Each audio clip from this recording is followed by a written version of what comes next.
네, 반갑습니다. 교회에서 신학 공부하는 것은 대단히 위험한 일인데 위험하지 않으면 재미가 없잖아요. 왜 사람들이 땀을 삘삘 흘리면서 높은 산을 올라가겠습니까? 위험하고 땀나고 힘들고 그래도 올라가 보면 잘 왔구나 그러죠. 사람마다 기뻐하는 게 다 다릅니다. LA에서 그랜드 캐년 북쪽 코너를 가더라도 7시간, 8시간 걸리는데 중학생이 아빠랑 그랜드 캐년 가는 동안에 계속 앉아서 게임만 하다가 야, 다 왔다. 여기가 그랜드 캐년이야. 그러니까 아니 이걸 보려고 그 먼 데서 여기를 달려왔어? 흥미가 하나도 없는 거예요. 그 중학생 녀석은 게임하는 것만 관심이 있어가지고 그랜드 캐년이고 뭐고 관심이 없는 거죠. 예, 사람마다 관심하는 게 다 다른데 저는 시골에서 읽어본 책이 없어가지고 중학생 때는 이 마담 큐리 부인의 전기하고 이 신약 성경, 특별히 신약 성경에 있는 마가복음 그거 이외에는 중학생 때는 읽어본 책이 없는 것 같아요. 그거를 쉽게 말하면 무식하다 그러는데 그래서 무식하니까 성경만 읽었습니다. 그래서 성경이 아직도 재미가 있어요. 왜 재미가 있는지 여러분에게 설명드리려고 합니다. 말, 언어, 뜻. 우리가 이 읽는 게 책이잖아요. 말, 글. 근데 이게 책이라는 거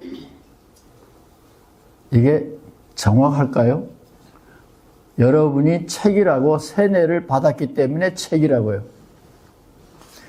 이게 장님에 보면 글이 아니잖아요.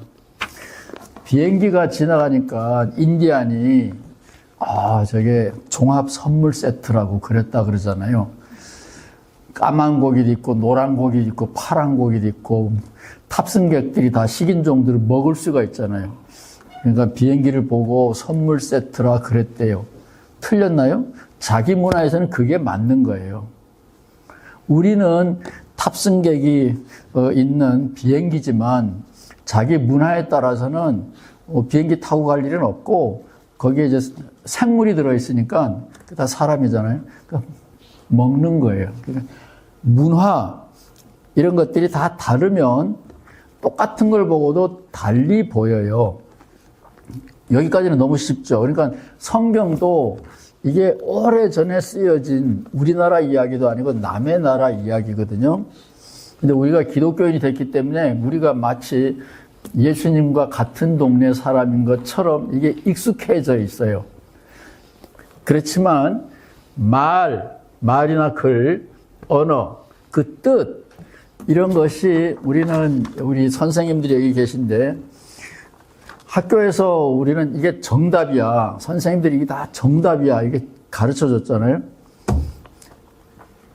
제가 마가복음을 읽고 너무나 통쾌하고 재밌었던 거는 저는 국민학교 선생님들하고 많이 싸웠는데 예수님이 꼭 저 같더라고요. 부모 말도 안 듣죠. 오직 부모 말을 안 들으면 마리아가 제 귀신 들려서 잡아와. 동생들이 많이 있었어요. 그래서 동생들 시켜가지고 잡아오라고, 붙들어 오라고. 성경에 그렇게 쓰여 있어요. 여러분 눈에는 안 보이지만 성경이 다 써놨거든요. 그래서 저는 예수님이 너무 좋아. 그랬어요. 모범생이라면 가까이 하기엔 너무나 먼 당신인데 성경에 있는 예수님은 저처럼 좀 삐딱하더라고요. 마가복음이 굉장히 저한테는 흥미가 있었는데 중학생 때 읽어보니까 기라성 같은 사람들이 다 이게 정답이야. 하나님의 말씀은 이거야.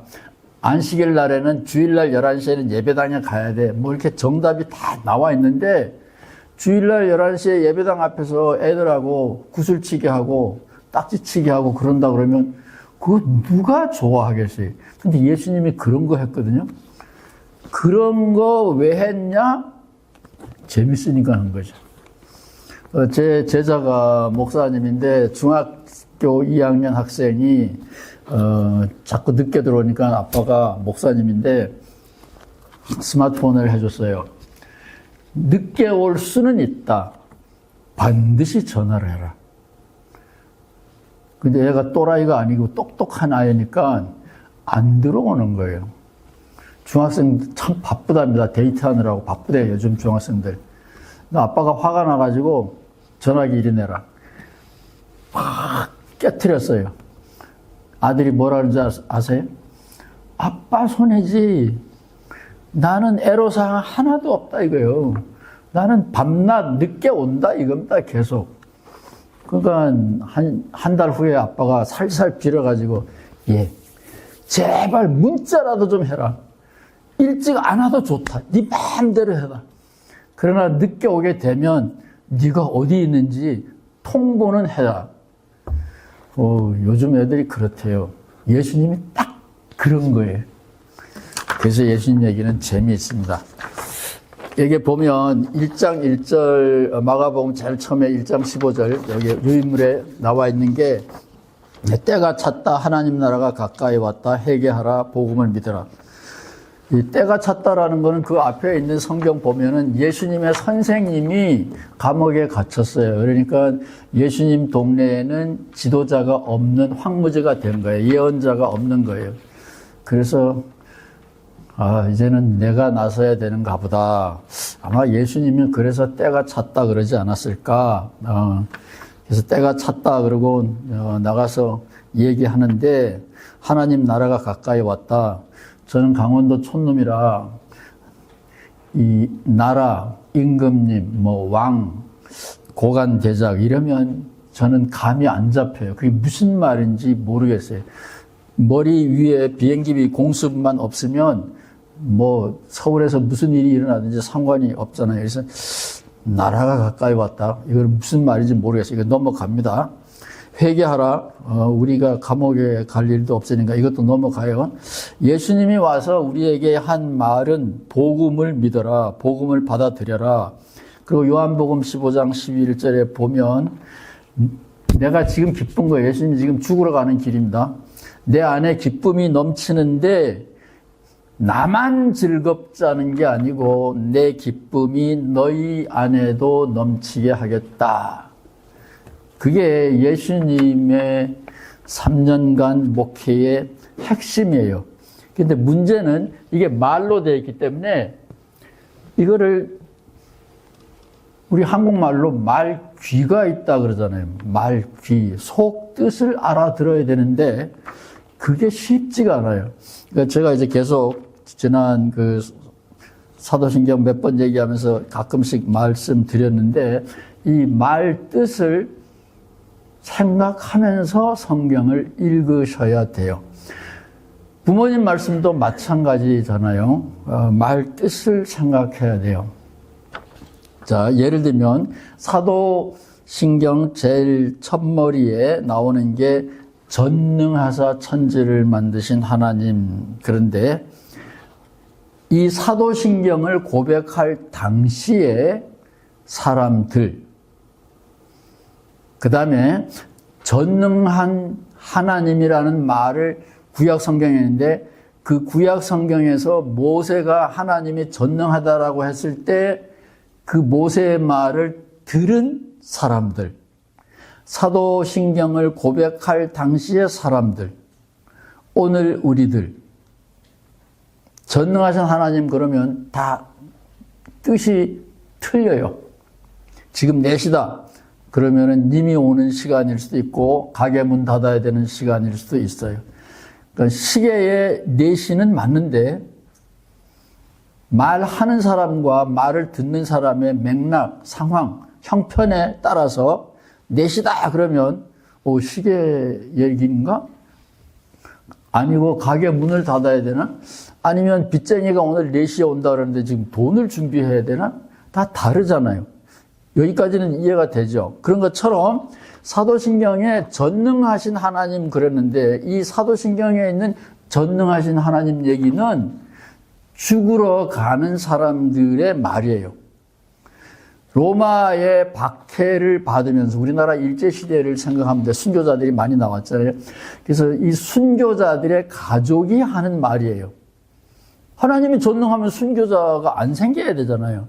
순교자가 계속 생기는데 믿음을 버리면 되는데 믿음을 안 버리고 고집을 부리는 사람들이 전능하신 하나님 이 얘기를 한 거예요. 따라서 말 뜻이 모세가 장풍을 날려가지고 쫙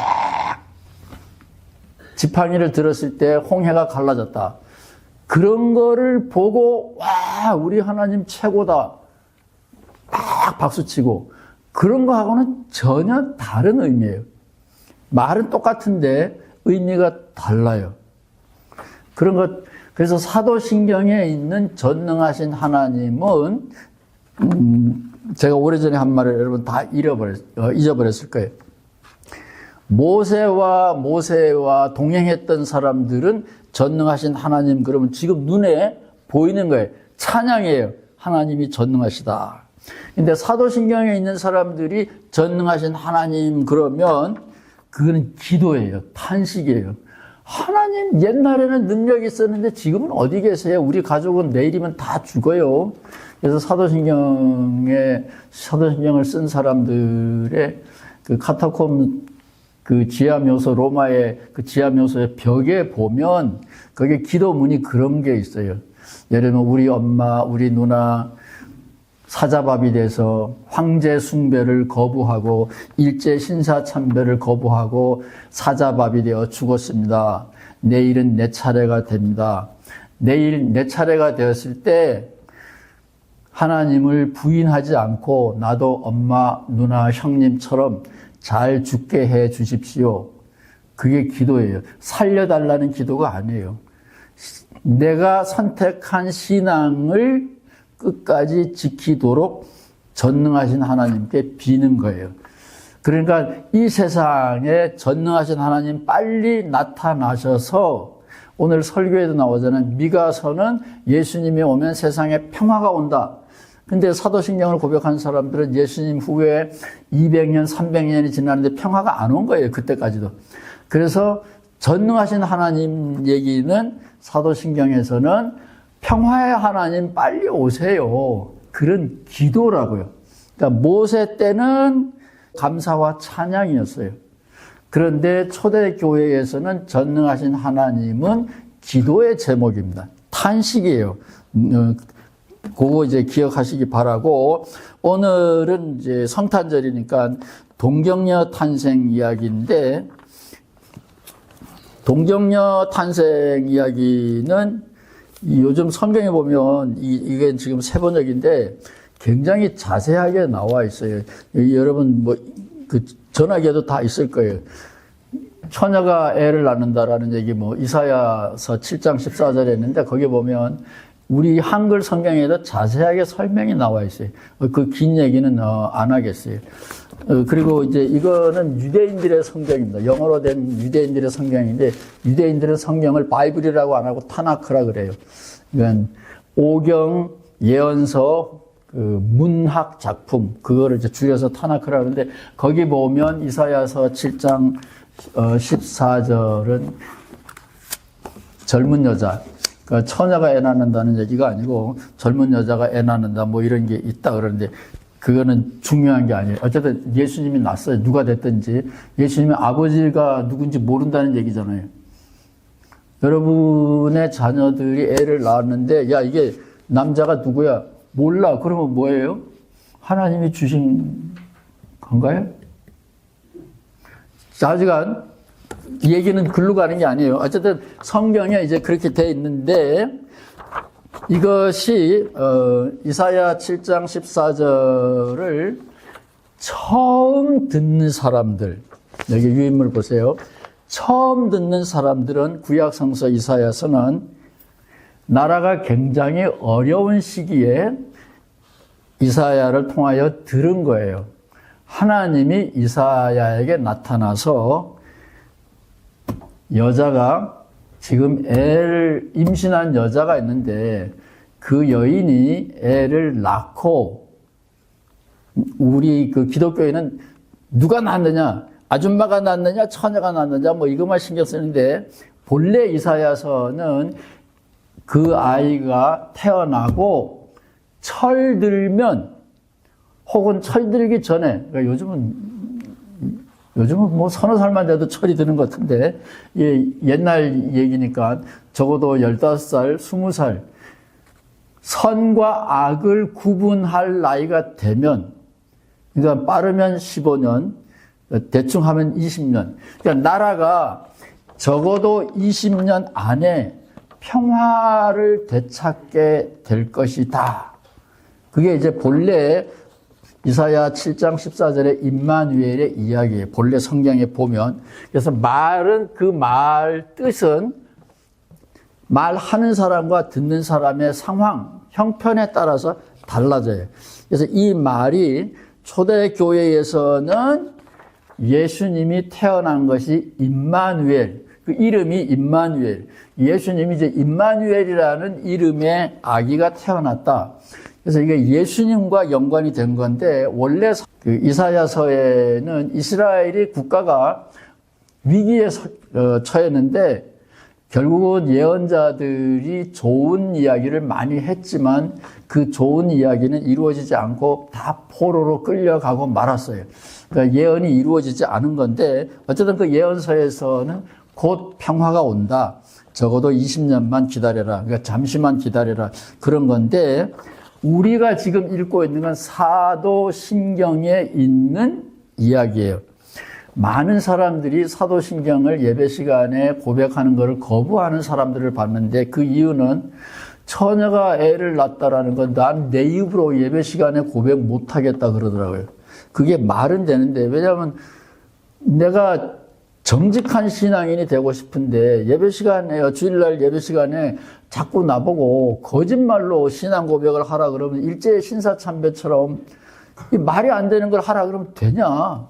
나는 목사님 설교는 좋지만 사도신경 고백은 싫다. 그런 사람 제가 직접 봤어요. 그래서 그게 그때 말이고 지금 말이 아니다. 말이 틀리다.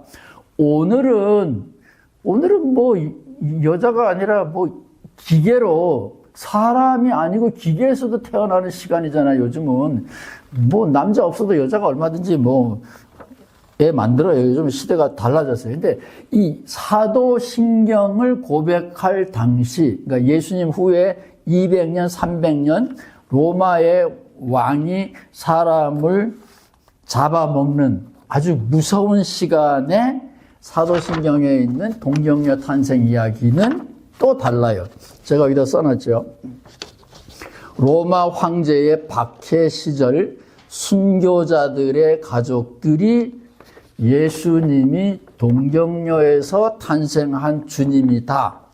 이 말은 로마 황제와 격이 같은 주님이다. 그런 말이에요. 황제가 주님이에요. 요즘은 명동에 가서, 옛날에는 사장님 그러면 다 뒤돌아 본다 그러는데, 요즘은 명동에 가서 목사님 그러면 다 뒤돌아봐요. 목사님들이 얼마나 많은지 몰라요. 그 정도로 많거든요. 근데 옛날에는 많지 않았어요. 주님, 로드, 그러면 로마 황제예요. 그런데 그 황제가 우리를 괴롭히는데 예수 믿는 사람들이 네가 무슨 황제냐 임마. 우리 예수님이 황제야. 그 말이고, 이 로마를 세운 이 황제가 다 이 처녀 탄생이에요. 부처님은 처녀가 이 코끼리를 꿈에 보고 태어난 게 부처님이에요, 엄마가. 그런 것처럼 위대한 사람들은 다 특별하게 태어나. 우리도 특별한 민족이라. 우리 할머니는 누구예요? 곰이잖아요. 사람 새끼들하고 우리는 안 놀아. 우리는 이 곰이 영물이었어요. 이 신성한 동물이었어요. 그냥 곰이 아니고, 미련한 곰이 아니고, 신성한 동물이었어요. 그 옛날에, 그 시대에는. 그래서 우리는 특별한 민족이라는 말을, 우리 할머니가 곰이야. 그런 거지. 곰처럼 미련한 놈들이다. 그 말이 아니에요. 이게 말이, 이 말하는 사람, 말 듣는 사람, 그 맥락, 상황에 따라서 말이 달라져요. 한국 사람은 짐승 새끼다. 어이, 큰일 나죠. 근데, 야, 너네들 교과서에 그렇게 써놨잖아. 그러면, 아니, 그건 말이, 문자적으로는 맞아요. 그러나 문맥상으로 말 뜻이 그게 아니잖아요. 똑같아. 그래서 성경에서, 이 사도신경에서 예수님이 동정녀 탄생이다. 그것은 신약 성서 시대하고 또 달라요. 그래서 황제가 우리를 죽이고 있는 거예요. 우리 가족을. 그래서 네가 황제냐? 우리에게는 예수님이 황제다. 너만 특별하게 태어났냐? 우리 예수님도 특별하게 태어났다. 그러니까 하늘이 낸 사람이다. 쉽게 말하면, 아주 쉽게 말하면 그런 말이에요.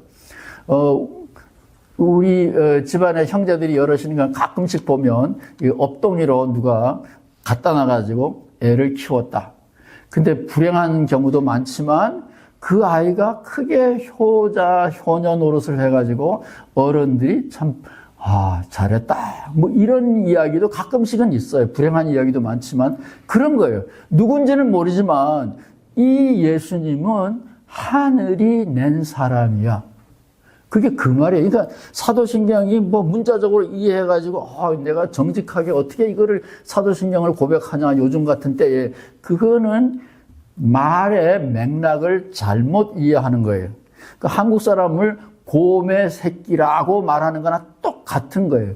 우리가 말하는 거죠. 우리 할머니가 곰이다. 기분 좀 나쁘지 않아요? 근데 우리는 안 나쁜 거예요. 하도 들어가지고. 그렇지만 문자적으로 누가 본다면, 한국 사람은 저거 곰새끼라 저렇게 짐승 같구나. 얘는 완전히 말을 잘못하는 거죠. 똑같아요. 성경도 말 뜻을 알고 들으면 말이 이해가 되고 실천도 할 수 있답니다. 오늘의 핵심은 그게 아니고 이제 2번이에요.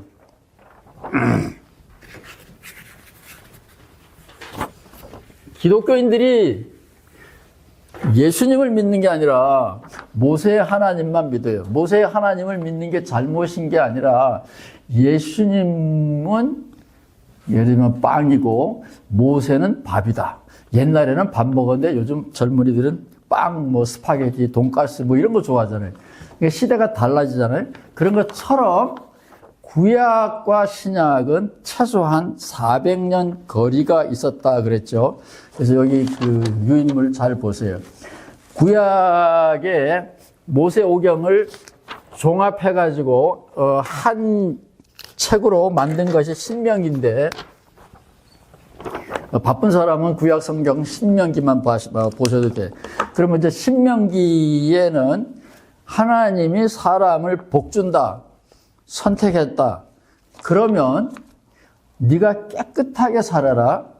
너를 큰 자로 우두머리가 되게 하겠다. 이게 신명기에 있는 복이에요. 하나님 믿으면 어떻게 되느냐? 나라가 강성해지고 농사도 잘 되고 건강하고 오래 살고 그것이 신명기의 복이에요. 이거는 동서고금을 막론하고 동서양 모든 사람들이 다 좋아하는 오복, 삼복, 복에 들어가는 거예요. 이게 구약은 사실은 오복 종교예요. 특별한 게 하나도 없어요.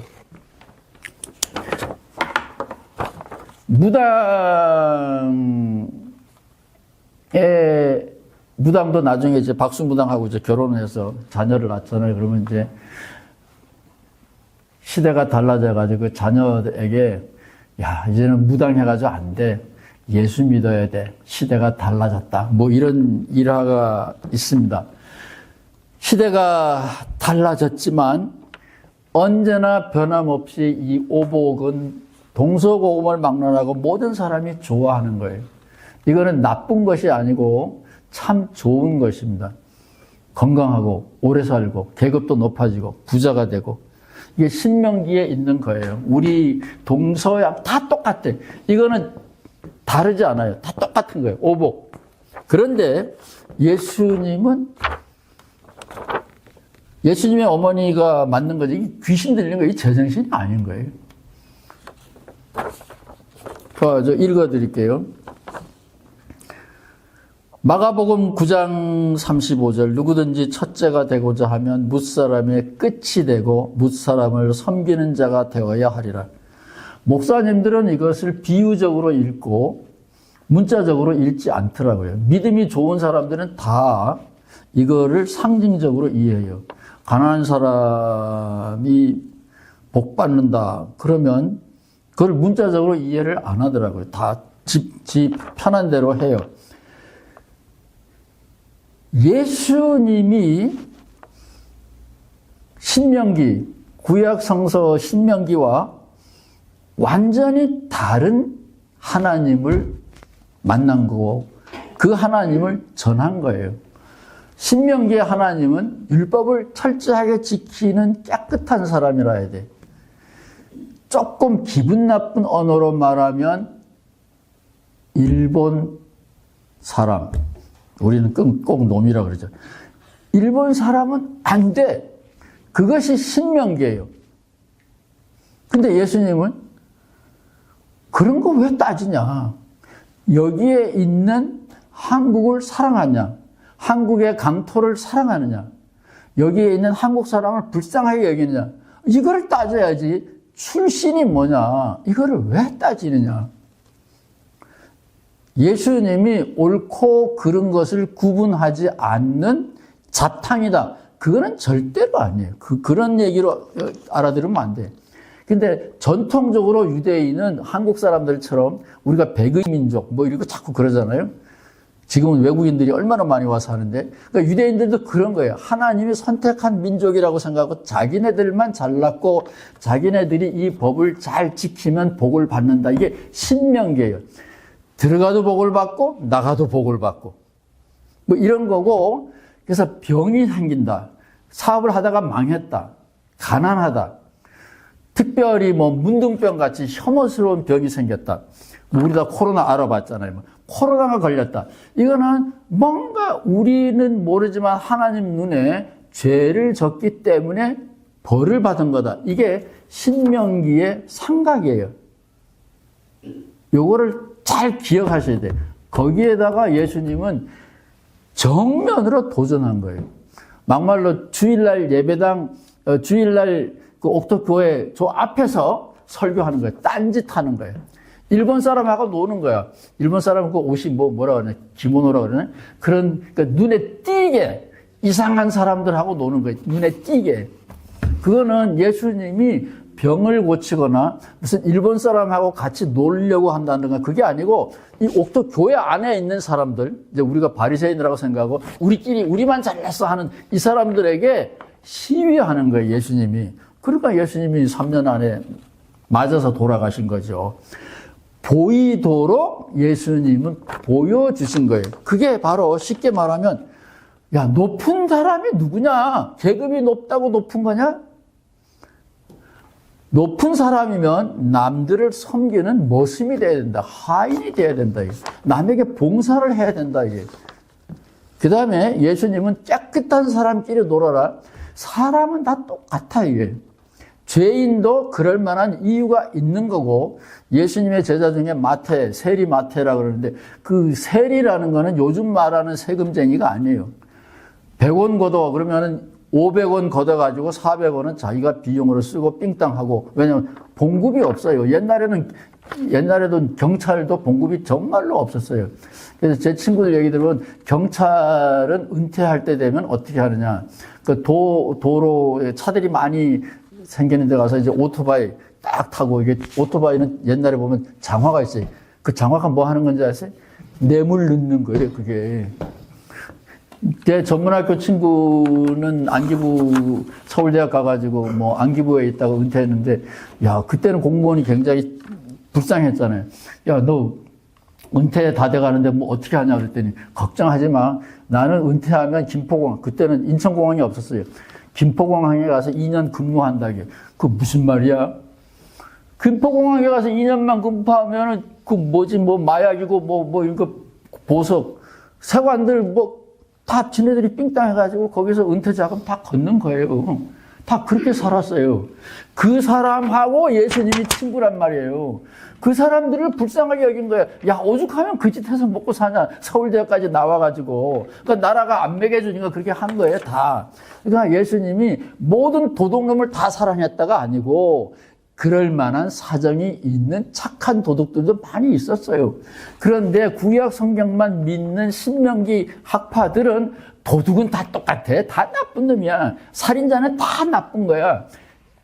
일본 사람은 다 나쁜 거야. 뭐 이런 식이에요. 근데 예수님은 그렇지가 않다. 사람은 다 똑같고 그만한 이유가 있다. 그래서 사람을 가까이 가서 봐라. 그래서 예수님이 이렇게 누가복음 7장에 보면 7장 34절 예수님을 말하는 거. 인자는 와서 먹기도 하고 금욕하는 게 아니에요. 금식하는 게 아니에요. 잘 먹고 잘 마시고 오죽하면 이름이 먹보요 술꾼이다. 세리는 친일파라고 생각하시면 돼요. 세금쟁이가 아니에요. 친일파라고 생각하시면 돼요. 세리와 죄인은 요즘 말로 하면 여기 젊은 여성들도 있는데 옛날로 말하면 창녀라 그러는데 요즘은 창녀란 말 안 쓴다 그러대요. 뭐 자지간 그런 사람들을 말하는 거예요. 직업적인 죄인을 말하는 거예요. 우리 죄 없는 사람이 어디 있어요? 우리를 말하는 게 아니고 직업적인 이 사회가 허용하지 않는 경멸, 직업 그런 거를 말하는 거예요. 그런 직업을 가진 사람들과 숨어서 하면 뭐라 그래요? 예배당 주일날 11시 저 앞에서 파티한다. 가만 놔두겠어요? 이 유대인들 높은 사람들이 3년 참았으면 잘 참은 거지. 옥토교에서 그러면 3주면 작살날 거예요. 이거 못 참지, 우리. 그런 식으로 예수님이 구약과 신약의 이 400년간의 세상이 변했는데 예수님은 복음이 완전히 달라진 거예요. 그런데 중요한 거는 요한복음 15장에 있는 이야기예요. 이게 예수님이 해보니까 재미있더라. 이게 제일 중요한 거예요. 그 중학교 2학년 학생이 아빠를 골려먹는 재미가 대단한 것처럼 예수님이 이거 해봤는데 재미있다 이겁니다. 무슨 재미였을까? 그거는 여러분이 해봐야 알아. 우리 힘든데도 불구하고 우리 목사님 열심히 노래하시는데 저는 음치라서 그 노래하면 무슨 재미가 있나? 그 경지에 이르지 못해가지고 저는 재미가 없어요. 근데 예수님은 이렇게 못된 개구장이처럼 하면서 사람들이 변하는 것, 웃는 것, 그걸 봤을 거예요. 제 제자가 우리 온라인으로 만난 그 갈릴리 신학교 제자가 장애인 선교를 하는 목사님인데 그 장애인들에게도 우리가 보지 못했던 생생한 인간성이 있는 그런 이야기를 가끔씩 들려주는데 보면 참 놀라워요. 아, 예수님이 이렇게 했겠구나. 장애인들도 아무것도 할 수 없지만 어느 날 이제 주보를 네가 나눠줘라. 그러니까 일거리가 있으면 예배당 열심히 오고 잘 한다 그래요. 이 장애인이라는 게 얼마나 심각하냐면 줄넘기 하나 하는데 7년 연습해서 줄넘기를 했대요. 부모는 포기했지만 이 선생님은 그래도 목사님이니까 저한테 예수님을 배웠거든요. 이게 이런 사람이 멀쩡한 사람이 줄넘기 하면은 뭐 아무것도 감흥이 없죠. 그러나 7년 동안 연습을 해가지고 장애인이 줄넘기를 하는 것을 봤다. 본인도 그를 격려한 사람도 그 부모님도 얼마나 기뻐하겠어요. 그러니까 예수님이 성경 여기저기에 보면 의인이 아니라 의인이 나쁘다는 게 아니에요. 죄인 하나가 회개하고 돌아오면 하늘에서 파티를 연다. 그게 예수님의 철학인데 이렇게 힘든 사람들, 어렵게 사는 사람들이 자기만 알던 사람들이 자기가 웃고 춤추는 걸 배우고 남을 도와준답니다. 사람들이. 그러니까 복을 받은 사람은 자기가 웃고 춤출 수 있어지고 두 번째, 다음 단계로 가야 돼. 남들도 그렇게 하도록 팔을 벌린대요. 장애인도 그렇게 한답니다. 그런데 우리는 아직도 이 신명기 시대에 살아요. 이 신명기. 왜냐하면 지금 유튜브고 뭐 뉴스고 뭐 다 잘난 사람들, 남을 물리치고 이긴 사람들, 배타적인 사람들, 그런 사람들이 계속 박수갈채를 받는 그런 세상에 살고 있어요. 그래서 우리는 왜 나는 저 사람처럼 못 되지? 왜 하나님은 나를 사랑하지 않지? 그래서 좀 더 많이 가지려 그러고 이기려 그러고. 근데 예수님은 그래 많이 해봐. 그거는 금수저들 능력 있는 사람들이 그렇고 이 강원도에서는 그런 일은 안 일어나요. 우리는 예수님밖에 믿을 게 없어요. 우리는 이 신명기처럼 올라간다. 뭐 어디로 올라가요? 그리고 미안하지만 여기 젊은 사람들 있는데 60 넘어가면 올라갈 데도 없어요. 다 올라가 봤어. 올라가 봐도 거기에도 근심 걱정 다 있어요. 그래서 젊은 사람들이 예수를 믿는다면 내가 정말로 기뻐하고 즐거워하는 게 어떤 경우냐? 나는 가져오는 게 즐거운데 예수님은 나누어주고 그것을 받는 사람이 웃을 때, 표정이 바뀔 때, 그 사람이 쩔뚝거리면서도 일어설 때 그 모습을 보면 예수님은 기뻐한다 그러는데 저는 이런 유전자가 우리에게도 있을 거라고 봐요. 없을 수가 없어요. 안 해봐서 그렇지요. 이기면은 좋죠. 저도 1등 많이 해봤어요. 남들보다 이기면 기분이 좋죠. 근데 그것만 기분이 좋은 게 아니에요. 예수님이 언제가 기분이 좋으냐. 절름발이가 목발을 짚고 있다가 그걸 팽개치고 쩔뚝거리면서 걷고 자기만 걸을 뿐만 아니라 옆에 있는 사람을 또 부축해서 걷고 그래서 많은 장애인들이 멀쩡한 사람들 못지않게 활발하게 웃으면서 행진한다. 예수님은 그런 거를 보신 거예요. 그래서 예수님이 내 안에 있는 기쁨이 너희 안에도 있게 하겠다. 그런 거고 이 예수님의 기쁨은 우리가 소위 출세하지 않아도 성공하지 않아도 누릴 수 있는 거예요. 그러니까 오늘 예수님이 오신 날 우리가 메리 크리스마스 그리고 예수님을 기뻐하는 거죠. 이기는 자, 승리하는 자, 건강한 자만 복받은 거다. 신명기. 그러면 우리는 예수 못 믿죠. 예수 믿는 거는 참 귀한 일이고 복받은 일입니다. 감사합니다.